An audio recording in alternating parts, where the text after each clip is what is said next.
En estos tiempos en los que las encuestas se equivocan cada vez con mayor frecuencia y no permiten referenciar de manera adecuada las conductas sociales, como sí ocurre en Europa, por ejemplo, Lenin. Andrea, sí, podríamos decir que la sociedad adolece de una ceguera ante la ausencia de información que permita conocer qué es lo que están pensando las sociedades. Carlos Tutibén, sociólogo y catedrático de la Universidad Casagrande.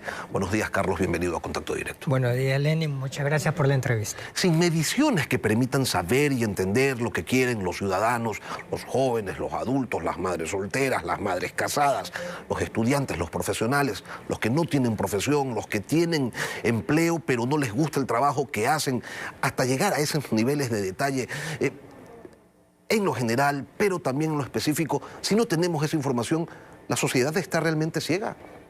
Bueno, yo diría que más que ciega está desorientada y sobre todo confundida en la medida en que esos referentes que permiten generar algún tipo de brújula en nuestros planes, en nuestros proyectos de vida, no encuentran pues el referente. Y en ese sentido, sí adolecemos, como bien planteas en la pregunta, estamos surgidos de un desarrollo de conocimientos, de data, de interpretaciones que nos permitan visualizarnos en términos de país y de sociedad. En tiempos electorales, tradicionalmente los sondeos, aunque con algunas diferencias, ayudaban antes a entender los derroteros de una sociedad, pero luego los encuestadores se convirtieron en asesores, en estrategas, en secretarios de la administración pública. Y entonces, Carlos, si la encuesta deja de ser herramienta y se convierte en un negocio de plastilinas porque se adecua a los requerimientos del cliente, ¿con qué referencia se quedan las sociedades? Ahí tenemos un grave problema, porque en el momento en que la política se convirtió en marketing político, la encuesta, que era un instrumento científico de análisis de data para el análisis estadístico de desarrollo de política de cualquier grado de organización, y se convierte en un instrumento que se puede manipular para gestionar una estrategia política, electoral o comunicacional, tenemos ahí una deficiencia en la construcción del instrumento. Por eso es que también el ciudadano lo intuye, sobre todo el ciudadano avisado que ve o que está interesado en la cosa pública, que el uso de la encuesta no direcciona necesariamente hacia los problemas de la ciudad, sino empuja hacia un candidato o hacia un partido político, o hacia, en el caso del marketing, hacia un producto. Y ahí tenemos una deficiencia grave. Como investigador, como académico, Carlos, ¿hay elementos creíbles que permitan interpretar la sociedad, analizarla, resolver por desinencia sus problemas? A nivel de la encuesta, que es un tipo de instrumento de investigación social, no es la única ni es necesariamente la mejor, pero a nivel de la encuesta tiene dos grandes fuerzas. Como instrumento científico es un instrumento de medición, pero también tiene una fuerza ideológica por atrás. O sea, quiero decir, se la hace para algo. Se intuye que hay un problema o quiero resolver un problema. Y en ese sentido está construido en función de esos intereses, que pueden ser muy legítimos y muy positivos incluso, ¿ya?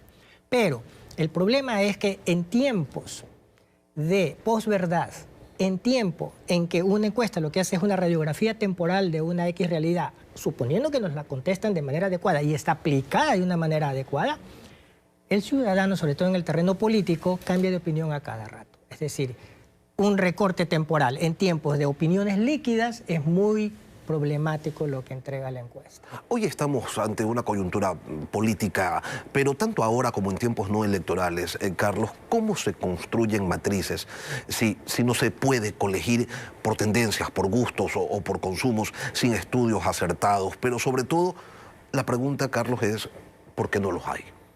Bueno, hay varias razones. Primera, por ejemplo, levantar un observatorio en cualquier tema de lo social requiere inversión, infraestructura, capacitación de personal, ¿no? Rigor científico y una sostenibilidad en el tiempo, porque esta data, como lo acabo de decir, varía rápidamente con el tiempo. Dos, las universidades están pasando por un bache económico después de la pandemia y necesitan recuperarse para crear e interesarse en la producción de esas matrices de investigación.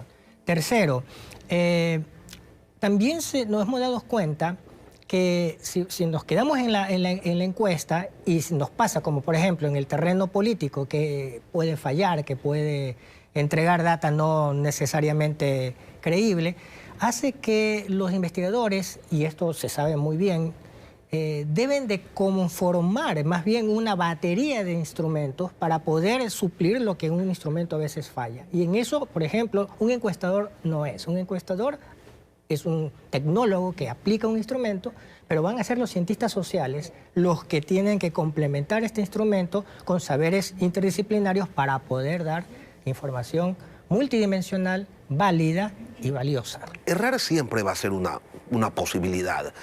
En el mundo de los encuestadores, los errores los justifican siempre en la metodología o en narrativas que sostienen pues, que los electores definen su voto en el trayecto desde la casa hasta el colegio, donde sufrajan, en la fila o incluso en el biombo, ¿no? Y claro, siempre son lo suficientemente altos esos porcentajes como para constituirse en el comodín que justifique las equivocaciones posteriores.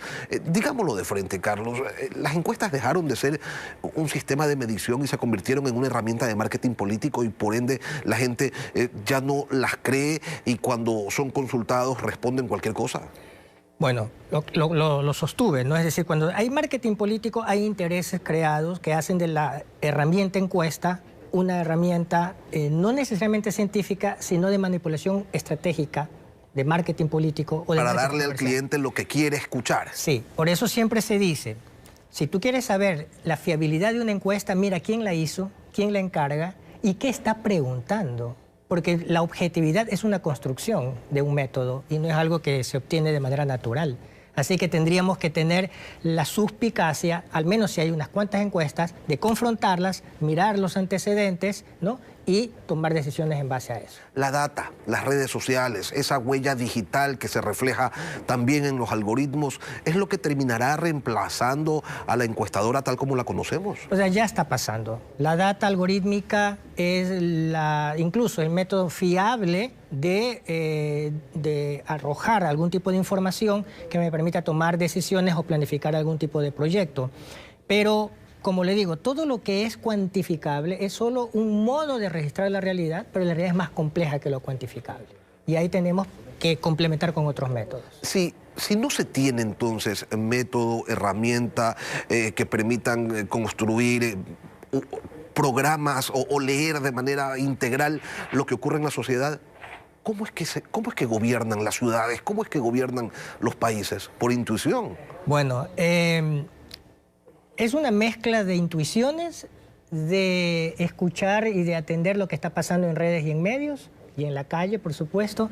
Y por otro lado, pues tienen sus asesores y los think tank que hacen que provean una información que les permitan al menos ir estructurando políticas inmediatistas o de mediano plazo. Por eso es que se equivocan tanto. Pero también, exactamente, es decir, yo siempre les he dicho a personas que están vinculadas al poder público, que si no tienen comprensiones teóricas, si es que no renuevan sus conceptos, ¿con qué marco de comprensión diseñas una política que no esté basado en el clientelismo y la demanda inmediata, sino en la comprensión real de los problemas para proyectar soluciones que sean sustentables y viables? ¿Hay ejemplos internacionales que puedan sustentar esto que tú señalas, Carlos? Bueno, en Europa hay políticas públicas de gobiernos seccionales que invitan a la academia a foros y a jornadas de discusión de los problemas más acuciantes de la sociedad para de ello sacar un borrador que les permita a los gobiernos tomar medidas, pero sobre todo empezar a abrir dentro de sus propios equipos, ¿no? Equipos de investigación. O sea, yo creo que la relación academia-gobiernos y dentro de los propios gobiernos que existan equipos capaces de saber leer datos más allá de un indicador es lo que podríamos esperar de políticas serias en el futuro. Y hasta que eso ocurra, Mientras tanto, ¿qué se hace con esa sociedad ciega sobre sus propias opiniones, sobre sus propias realidades, con esa sociedad que no se conoce y de la que no sabemos qué piensa sobre los problemas que la aquejan? Carlos, trasegar sobre sus propias transformaciones sin entenderlas, pues es impropio de cualquier manifestación cultural medianamente seria. Bueno, es por eso que nos encontramos en un estado de tanta turbulencia social, de confusión, de desorientación normativa, de apatía o de impotencia emocional, porque no tenemos clara la película. De hecho, el mundo es muy complejo, ¿no? O sea, los propios especialistas no la tienen clara, peor el ciudadano corriente. Sin embargo, yo digo lo siguiente: un internauta que quiere saber algo, explora, busca, estoquea, averigua. Yo creo que, por ejemplo, en el caso de esta coyuntura electoral extraordinaria, si queremos ponernos la camiseta del ciudadano responsable, del ciudadano que ya no quiere seguir en las mismas condiciones en las que nos hemos encontrado desde hace pocos años al presente, tiene que investigar por su cuenta, tiene que empoderarse. Si está fallando la institucionalidad para entregarnos una data confiable o unos conocimientos confiables, pues empodere a ese ciudadano, haga grupo, estudie, investigue, en términos, digamos, no en términos profesionales porque no lo son, pero sí en términos de ciudadanía, para sacar la mejor decisión posible. Pero hacerlo seriamente, porque esto que se plantea va más allá de los bulos de WhatsApp, ¿no? No, claro, no se trata del bullying hipermediático, ¿no? Se trata de explorar, por ejemplo, lo que están haciendo los medios de sacar lo que hacen los candidatos, si han pagado los impuestos, si están o no están enjuiciados en algún caso. Eso puede ser una muestra de lo que el ciudadano puede hacerlo incluso de manera mucho más molecular, es decir, mucho más en detalle. Y las redes también sirven para eso.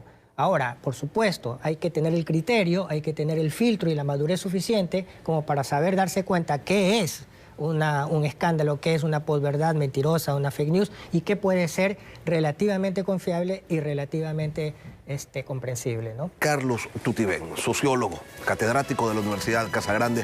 Gracias, Carlos, por acompañarnos hoy aquí en Contacto Directo.